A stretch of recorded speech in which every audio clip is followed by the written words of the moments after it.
Hello students, स्वागत है आप सभी का आपके अपने YouTube channel constant study classes पर।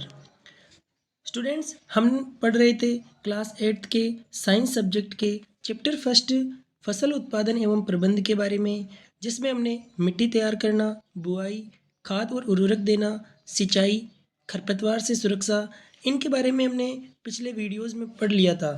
अगर आपने इस चैप्टर के पिछले वीडियो नहीं देखे हैं तो इस चैनल पर क्लास 8 साइंस के नाम से बनी हुई प्लेलिस्ट पर जाकर उन्हें देख सकते हैं। आज हम कटाई और भंडारण के बारे में पढ़ेंगे। सबसे पहले हम आज पढ़ने जा रहे हैं कटाई के बारे में। कटाई यानी हार्वेस्टिंग। हार्वेस्टिंग क्या होता है? फसल की कटाई एक महत्वपूर्ण कार्य है, यानी जो किसान है वो फसल पक जाने के बाद में उसको काट लेता है, तो फसल की कटाई जो होती है वो एक महत्वपूर्ण कार्य होती है। फसल पक जाने के बाद उसे काटना ही कटाई कहलाता है, यानी जब फसल पक जाती है तो उसे काटना ही कटाई कहलाता है। हमारे देश में कटाई के लिए पुराने समय से ही दराती का उपयोग किया जा रहा है, यानी जो भारत देश है उसमें कटाई के लिए दराती का उपयोग किया जाता है, जिसमें एक ब्लेड जैसी संरचना लगी हुई रहती है। ये फसल को काटने में मदद करती है और यहाँ पर एक हत्था दिया होता है, हैंडल दिया होता है, जिससे किसान इसको पकड़कर इसे चलाता है। यहाँ पर आपको किसान नज़र आ रहा है कटाई करता हुआ, जिसमें जो गेहूं के पौधे नज़र आ रहे हैं उन पौधों को जड़ों के समीप यानी मिट्टी की सतह के समीप से कटाई कर रहा है, दरांती से कटाई। आगे आगे आता है हार्वेस्टर। हार्वेस्टर में क्या है, जो फसल होती है उसको काटने के लिए काम में ली जाने वाली मशीन जो होती है उसे हार्वेस्टर कहते हैं। यानी फसल काटने के लिए काम में ली जाने वाली मशीन को हार्वेस्टर कहा जाता है। फसल को जब पक जाती है तो उसे जिस मशीन के द्वारा काटा जाता है उसे ही हार्वेस्टर कहा जाता है। और जो ये हार्वेस्टर मशीन है वो ट्रैक्टर के द्वारा संचालित की जाती है, यानी ट्रैक्टर की सहायता से चलाई जाती है। हार्वेस्टर के बाद में हम देखते हैं थ्रेसिंग किसे कहते हैं। थ्रेसिंग क्या होती है, यानी जब फसल पक जाती है किसान उसको काट लेता है, काटने के बाद में उसकी थ्रेसिंग करता है। थ्रेसिंग में क्या होता है, काटी गई फसल को, फसल के जो बीज होते हैं, अनाज के जो दाने होते हैं, उनको भूसे से यानी जो चारा होता है उससे अलग करना ही थ्रेसिंग कहलाता है। यानी जो अनाज के दाने होते हैं उन दानों को भूसे से अलग करना ही थ्रेसिंग कहलाता है।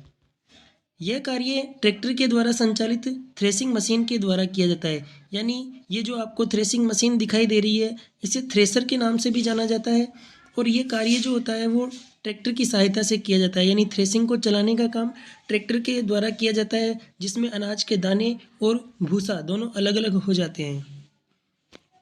आगे जो विनोइंग होती है, विनोइंग या ओसोनी। विनोइंग में क्या होता है, जो छोटे किसान होते हैं, छोटे किसान क्या करते हैं कि उनको थ्रेसिंग मशीन के अलावा वो इस विधि का उपयोग करके भी दानों और भूसे को अलग कर सकते हैं। जिसमें क्या करते हैं, छोटे खेत वाले किसान अनाज के दानों को फटक कर का मतलब हो गया पीट कर, यानी जो अनाज के दाने होते हैं फसल जब सूख जाती है तो सूखने के बाद में क्या करता है किसान, उन्हें मिट्टी में या ज़मीन पर पटक पटक कर भूसे और दानों को अलग करता है, भूसे से अलग करता है।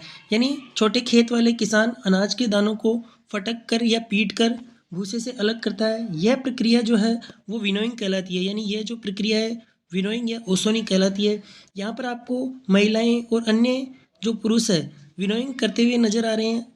जो फसल है उसको यहाँ पर लकड़ी के कुछ डंडे लगे हुए हैं, इन डंडों के ऊपर पटक रहे हैं, जिससे जो दाने हैं और जो भूसा है वो अलग हो रहा है। आगे आता है कंबाइन मशीन। कंबाइन मशीन जो होती है वो कटाई और थ्रेसिंग दोनों का कार्य करती है, इसलिए इसका नाम जो है वो है कंबाइन मशीन।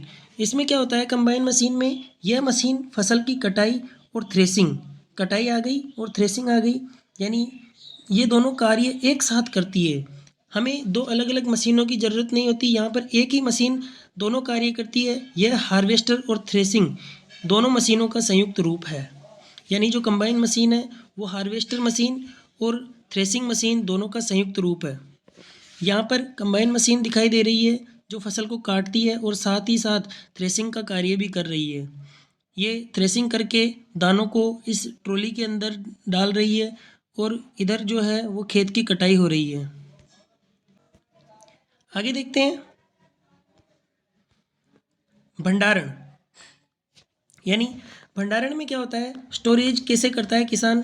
किसान जो है वो स्टोरेज करने के लिए सबसे पहले जो अनाज के दाने होते हैं उनको सूक्ष्म जीवों, कीट और चूहों से बचाने के लिए धूप में रखता है। देखो, फसल के दानों को अधिक समय तक सुरक्षित रखने के लिए उन्हें नमी, कीट, चूहों एवं सूक्ष्म जीवों से सुरक्षित रखना होता है।